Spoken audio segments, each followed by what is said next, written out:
ඉන්සත් මිහුම් මරවනි බොලෙල් ලිබෑනියක්ස සෑකල් දුබාර helmet වලා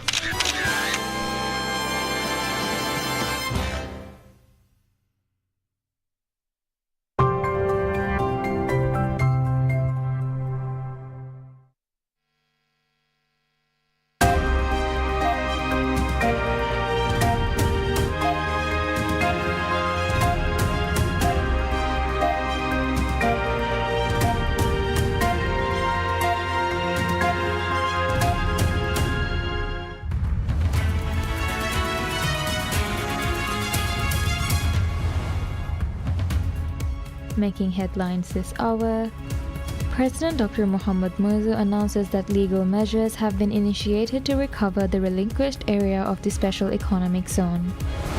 President announces his intention to expand housing eligibility with a new category planned that would allow individuals to apply for land plots irrespective of their spouse's existing housing status.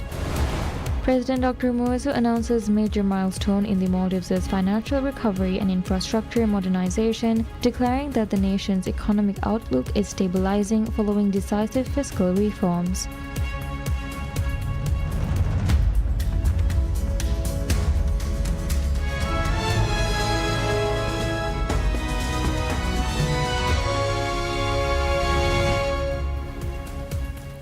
Bismillahirrahmanirrahim. Assalamu alaikum and welcome to PSM News in English with me, Minha Maroof.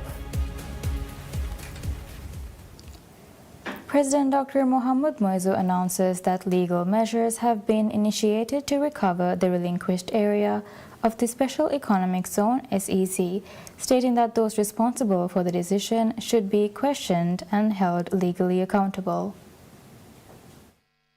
Speaking delivering the presidential statement, the president said the area in question forms part of the country's national boundary, as evidenced by historical records. He said the government is taking steps to safeguard sovereignty and prevent further erosion of national territory. President Mursi said that on 18 January 2026, the Maldivian state will submit a written objection to the United Kingdom's decision to transfer ownership of the territory to Mauritius. He added that the matter was also raised in a telephone discussion with UK's Deputy Prime Minister David Lammy in December last year. The president said he had instructed the Attorney General on 19 November 2023 to review decisions by ITLOS that led to the loss of a large area in the south. He added a 3-member committee was subsequently appointed, with its report submitted to the president on 22 January 2026. Based on the findings, a cabinet paper was prepared and submitted on 25 January 2026. He said the cabinet has since decided to act on the report and, on the advice of legal experts, has begun formal legal proceedings to recover the abandoned section of the SEZ. Addressing members of parliament, President Mursi said correspondence sent in August 2022 had negatively affected the security of the country's sovereign territory. He noted that the affected maritime zone falls within areas defined under existing law based on established archipelagic base points. The president said a bill will be submitted to the parliament to amend the Maritime Zones of Maldives Act in line with the 6th Amendment to the Constitution. He also said experts have recommended establishing a dedicated office to determine territorial boundaries, base points, and maritime coordinates. President Mursi said irreparable damage may have been caused, stressing that those responsible will be identified, causes examined, and legal action taken where necessary. He added that measures are being put in place to prevent similar incidents in the future. The president reaffirmed that the government will take all necessary steps to protect the country's independence and sovereignty. President Dr. Mohammad Mursi announces his intention to expand housing eligibility with a new category plan that would allow individuals to apply for land plots irrespective of their spouse's existing housing status. In his presidential address at the opening session of Parliament, he confirmed that the administration has finalized the decision and will open applications for this group in the immediate future. The directive extends the government's Bohia Vahikang Emmena policy, first unveiled on 16 November last year. That initiative opened applications for 15,000 land plots and 7,900 flats in Ras Malé, with classifications designed for native residents of Malé, residents from other islands currently living in the capital, and specialized categories tailored to specific sectors. President Morzo said the addition of 2 new categories reflects his administration's commitment to securing housing wealth for the entire population. Alongside the provision for those with property-owning spouses, he outlined a solution for participants in the previous administration's Binberia scheme. A special category will be created for individuals who previously received joint land plots. They will be permitted to seek new allocation if all parties involved in the joint ownership agree to collectively relinquish the original plot. Officials noted that the housing guidelines remain adaptable and responsive to civic needs. Certain classifications have already been amended following public petitions. Under special protocols, for example, individuals who previously occupied 1-room or 2-room living quarters are now eligible to participate in the active housing schemes. The government formally opened the application window for these programs on 18th January. Applicants for land plots must submit documentation by 4th March, while the deadline for flat applications has been set for 17th April. The current cycle also incorporates designated categories for specific economic sectors, including fisheries and reef-related industries. President Dr. Mohamed Morzo reveals that the government is aiming for a 2.5 million tourist arrivals in 2026. Tourism revenue is expected to rise because of the higher arrivals. During the presidential address, President Morzo said that tourism represents the main pillar of the Maldivian economy. He said it is the primary revenue source for the nation and that previous year marked by notable achievements in the sector. The president highlighted that 2.2 million tourists arrived at Maldives at the end of 2025. This was a 9.8% increase compared to 2024. According to figures released by the Maldives Monetary Authority (MMA), in 2025, tourism generated over $5.5 billion in revenue. The president highlighted that this too was a 13.8% increase compared to the previous year. Additionally, he said this year the target was to welcome 2.5 million tourist arrivals to the Maldives. The president said that in 2023, not one resort or tourist hotel was inaugurated. Nevertheless, in the past 2 years, 6,535 tourist beds have been added. Additionally, in 2024, 4 resorts were opened, and in the preceding 2023, 3 resorts were opened. The president also revealed that an additional 7 resorts and guest houses will be inaugurated this year. The president also remarked that the government has proposed special incentives for investments for tourism development, especially in the 6 atolls where the sector is underdeveloped, with an emphasis on halal tourism. President Dr. Mohamed Morzo makes a historic announcement that at least $400 will be deposited to the bank accounts of citizens each year as part of the government's effort to ensure that every Maldivian reaps the benefits of the country's world-renowned tourism sector. The president noted that yet no administration has been able to find a mechanism to ensure that citizens are able to benefit directly from the tourism sector over the span of 54 years. He acknowledged that while the tourism industry benefits from Maldives' unprecedented natural resources, the true ownership of these resources belongs to the citizens of the country, signaling that each citizen should be able to benefit from the revenue generated from the sector. Under this project, the government aims to develop 10 resorts through a state-owned enterprise within the next 3 years. The president further noted that a special law would be enacted to ensure every Maldivian citizen, by virtue of their national identity, becomes a shareholder in these resorts. Furthermore, he pledged that a portion of the revenue generated from these resorts would be deposited annually in foreign currency directly into the bank accounts of every citizen, ensuring that no one is left behind. The president also revealed that the government estimates that from 2030 onwards, every citizen's account will be credited with their share of the revenue. He said, as per calculations, at least $400 will be deposited to each citizen's account.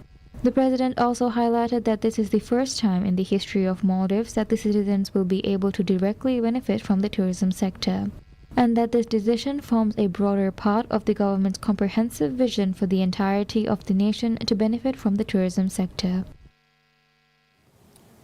President Dr. Mohamed Moiso announces major milestones in the Maldives' financial recovery and infrastructure modernization, declaring that the nation's economic outlook is stabilizing following decisive fiscal reforms.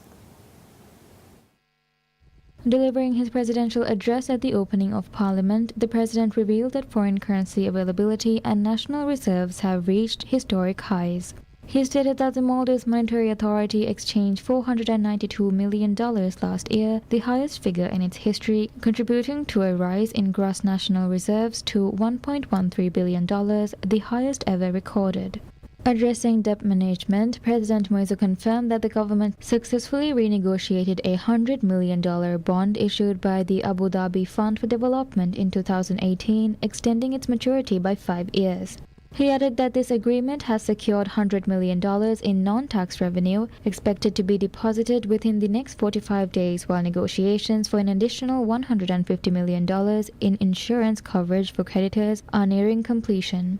The president acknowledged the severe fiscal strain inherited by his administration, particularly the $500 million sukuk maturing this year, which had led to the IMF to classify the Maldives as being at high risk of debt distress. He stressed that restoring fiscal health remains a top priority, with a strong focus on strengthening the Sovereign Development Fund. As a result of new dollar deposit policies, the SDF balance has now exceeded $275 million, compared to just $2 million in usable liquidity when the administration assumed office. He confirmed that a $150 million sukuk repayment due in April will be settled using SDF reserves. Turning to infrastructure, President Moiso announced that the relocation of the Malek commercial port to Tilafushi will be completed by November 2027. He stated that the first phase is already progressing rapidly, with the contract for a 125-meter international quay wall to be awarded on 5th February. Additional contracts covering domestic port facilities and equipment are expected by mid-year. The president said the relocation will dramatically improve efficiency, reducing vessel uploading times from 7 days to 48 hours, lowering import costs, easing congestion in Male, and enabling the transfer of wholesale trade and warehousing to Tilafushi. President Moiso reaffirmed his administration's commitment to lifting the Maldives out of debt distress and building a financially resilient, empowered nation.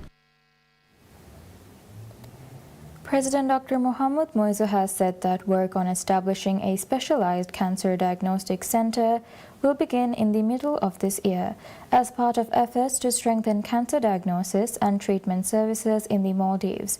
The president also announced plans to propose legal amendments to introduce a formal homeschooling pathway for children with disabilities as part of broader reforms to strengthen inclusive education.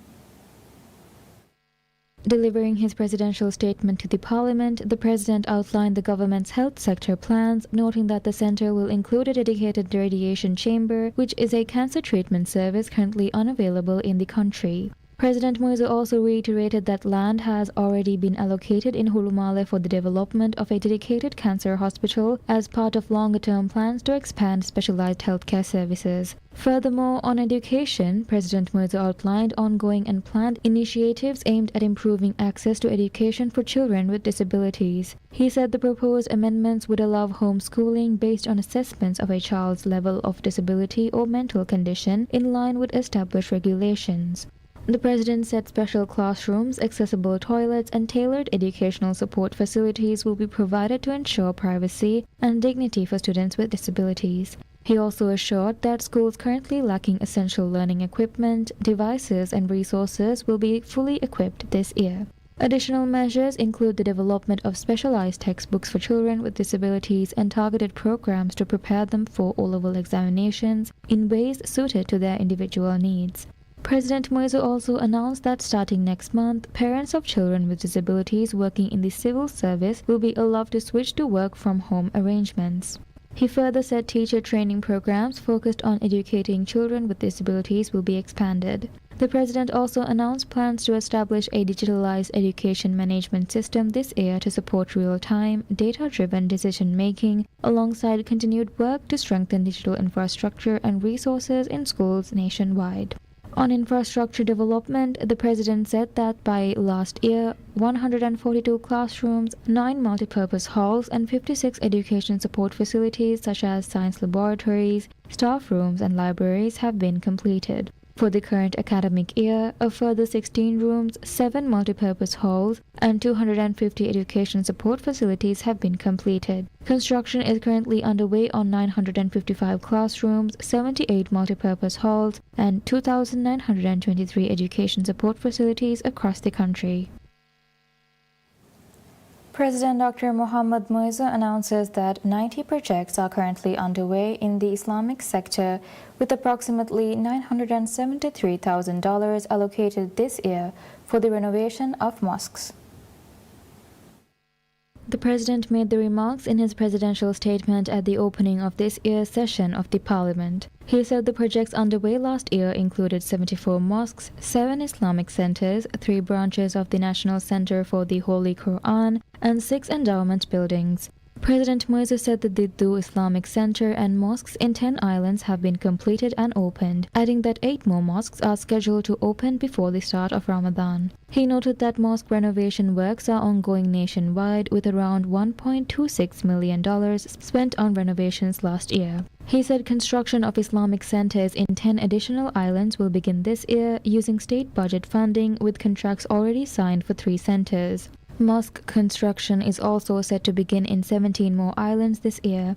In addition, the president said construction of the Hurumala Grand Mosque will commence this year. The president said work is underway to install air conditioning in mosque main halls and women's prayer areas, noting that 4 mosques in Male will have both sections air-conditioned before Ramadan. Highlighting efforts to expand Quranic education, President Muizzu said last year recorded the highest number of Hafiz graduates, with 30 students completing memorization of the Holy Quran. He added that work has begun to establish a branch of the National Center for the Holy Quran in every island. To encourage Quran memorization, the president said the monthly allowance for Hafiz has been increased from $130 to about $260. He also announced plans to begin construction of a dedicated Quran endowment building this year to ensure sustainable funding for Quran-related activities.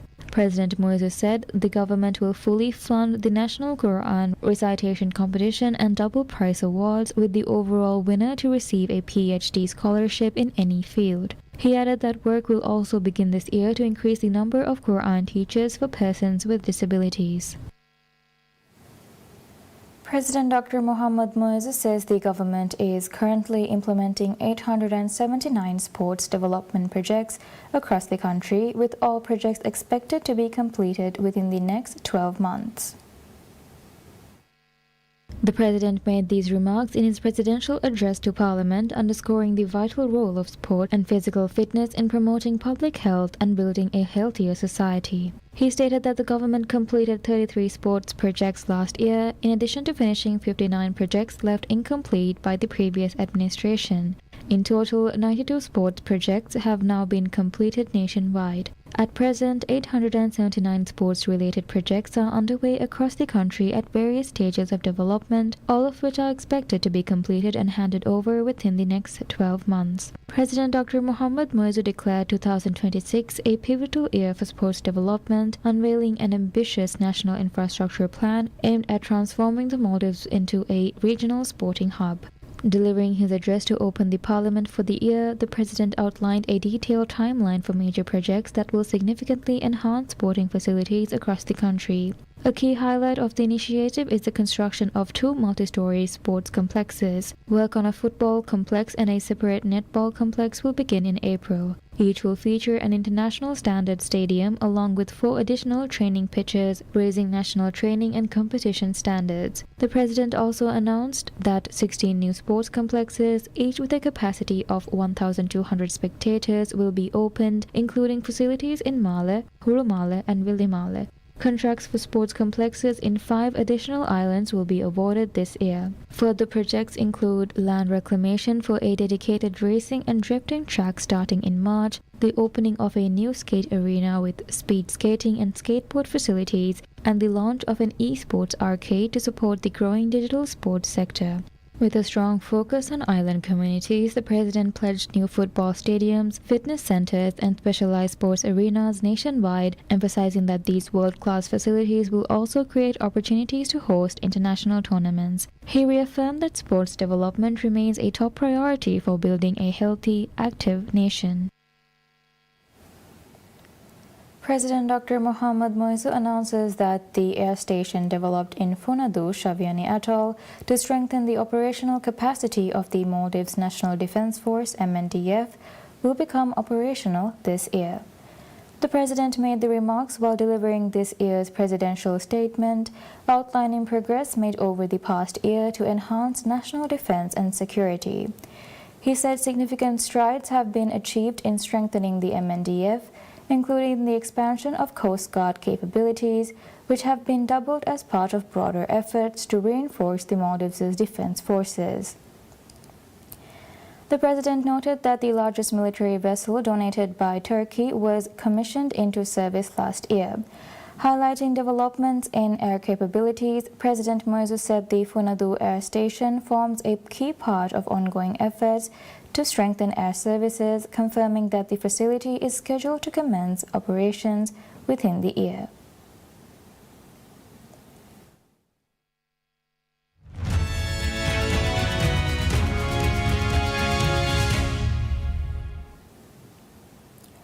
U.S. stocks ends lower with losses in Advanced Micro Devices, Palantir, and other technology companies as investors worried about price evaluations and whether Wall Street's AI rally has reached its peak.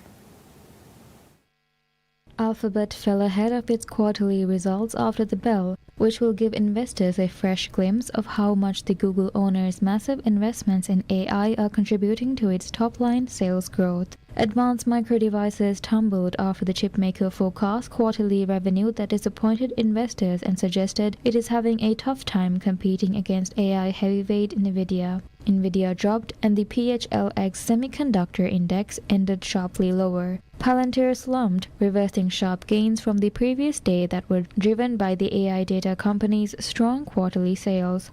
Some software companies added to recent losses amid worries that rapidly advancing AI could disrupt industry incumbents. Snowflake and Datadog both fell.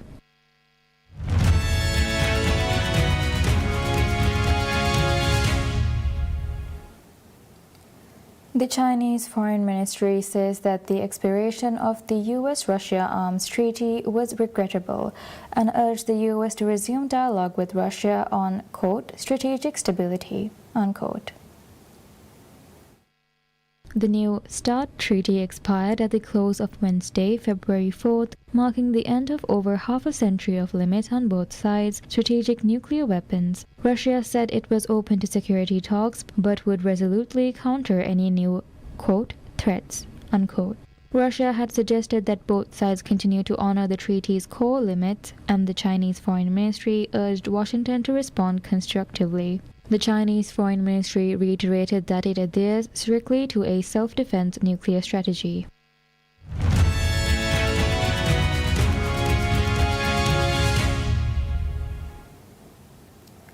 The 2026 LIV golf season kicks off in Riyadh with four aces GC's Thomas Detry holding the joint first-round lead, a 7 under 65 alongside Range Goats GC's Peter Oilen after the year's first round.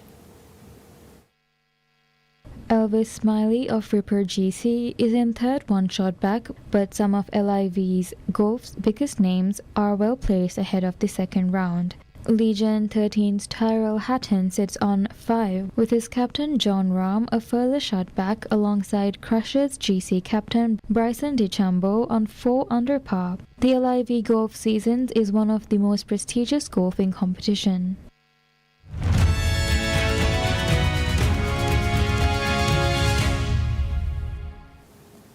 Sotheby's sells a rare Rembrandt drawing of a lion for nearly $18 million, placing it among the most valuable Old Master drawings to be sold at auction. Gregory Rubenstein, Sotheby's head of Old Master Drawings, told Reuters in an interview that, quote, young lion resting, unquote, is, quote, the most substantial and significant Rembrandt drawing to come to auction in more than 25 years, unquote. According to Sotheby's, only 6 lion studies by Rembrandt are known today, and the other 5 are all in museum collections. The drawing shows a lion sitting motionless, settled yet alert, its gaze fixed on something just beyond the frame. Rubinstein says Rembrandt's technique heightens that tension, describing it as, quote, great technical mastery, unquote. Proceeds from the sale will go to Panthera, a charity focused on wildcat conservation. And that's all we have for now. Thank you for watching. Wish you all a pleasant day ahead.